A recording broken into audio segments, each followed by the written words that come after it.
सुबह पूरी तरह पेट साफ नहीं हो पाया तो लग गया ना पूरे दिन पर ताला। इसलिए सॉफ्टवैक 100% नेचुरल एक्टिव से बना क्लिनिकली प्रूवन फॉर्मूला जो दे पेट को साफ होने का पूरा सेटिस्फैक्शन। सॉफ्टवैक, रहो हल्के, जियो खुल के। भारत में अगर सर्दियों में वायु प्रदूषण का लेवल बढ़ा तो कोरोना वायरस भी अपना दायरा बढ़ा सकता है। दरअसल ये बात सिर्फ भारत के विशेषज्ञ ही नहीं बल्कि दुनिया के तमाम वैज्ञानिक भी कह रहे हैं। दिल्ली, एनसीआर और देश के अलग अलग प्रदूषित शहरों का वो हाल तो आपको याद ही होगा कि जैसे ही सर्दियों का मौसम आता है वैसे ही प्रदूषण का लेवल खतरनाक स्तर पर पहुंच जाता है। खास तौर पर PM 2.5 और PM 10 की बात करें तो वो खतरनाक लेवल पर पहुंच चुके होते हैं कि स्वस्थ आदमी को भी सांस लेने में दिक्कतों का सामना करना पड़ता है।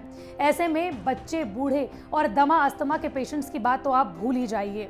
और इस बार तो इटली के विशेषज्ञों का भी ये कहना है कि उन्होंने एक संबंध निकाला है जिसमें उनका ये कहना है कि प्रदूषण और कोरोना वायरस का सीधा संबंध है।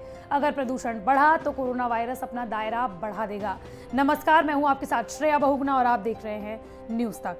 Indian council of medical research की हाल ही में हुई प्रेस कॉन्फ्रेंस में उन्होंने ये बताया था कि भारत के लिए आने वाले 3 महीने कोरोना वायरस को लेकर सबसे ज्यादा चुनौतीपूर्ण होने वाले हैं।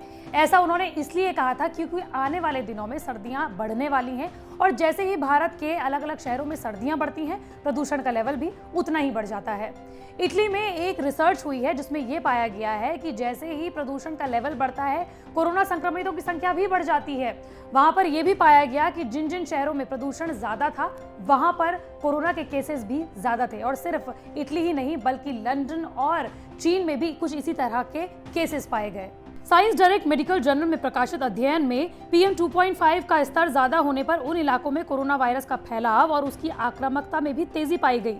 अमेरिकी वैज्ञानिकों ने भी ऐसा ही अध्ययन हाल ही में पूरा किया जिसमें उन इलाकों की कोविड-19 को लेकर तुलना की गई जहां बीते 17 सालों में PM 2.5 का लेवल सबसे ज्यादा था। अध्ययन में यह साबित हुआ है कि PM 2.5 की वजह से कोरोना की मृत्यु दर में 15% बढ़ोतरी दर्ज की जा सकती है। अगर आपके मन में ये सवाल है कि PM 2.5 आखिर होता क्या है तो इसका जवाब ये है कि PM 2.5 ऐसे हल्के कण प्रदूषण के होते हैं जो हवा में तैरते रहते हैं। छोटे आकार होने के कारण आसानी से ये हमारी सांसों के जरिए अंदर जाकर फेफड़ों, लंग्स और लीवर आदि को प्रभावित कर सकते हैं। PM 2.5 कणों के कारण खांसी, जुकाम जैसी समस्याओं से लेकर अस्थमा और दिल से जुड़ी बीमारियां तक होने का खतरा होता है। और अब तो कोरोना वायरस भी आ गया है। PM 2.5 कण कार्बन कणों के साथ भी निकलते हैं जिनसे कैंसर तक होने का खतरा होता है। Centre for research on energy and clean air के मुताबिक प्रदूषण हमारे श्वसन तंत्र को सबसे ज्यादा प्रभावित करता है और इसके अलावा वो हमारे शरीर की रोग प्रतिरोधक क्षमता पर भी हमला करता है।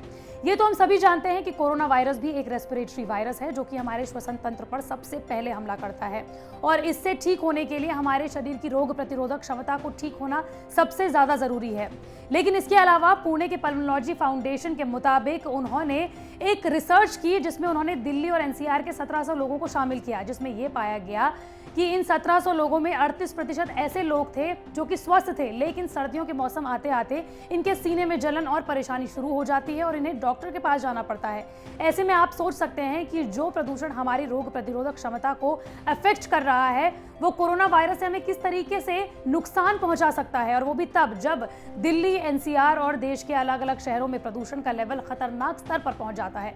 ऐसे में आपको क्या करना है? ऐसे में आपको अपना ख्याल रखना है, आपको फेस मास्क पहने रखना है, सोशल डिस्टेंसिंग का पालन करना है और साथ ही साथ आपको अपने हाथ बार बार धुलते रहना है। अपना ख्याल रखिए और न्यूज़ तक देखते रहिए। मंडे टू फ्राइडे में इसी तरह की वीडियो आप तक लाती रहूंगी। अगर आप भी किसी टॉपिक के बारे में जानना चाहते हैं तो कमेंट बॉक्स पर जरूर बताएं।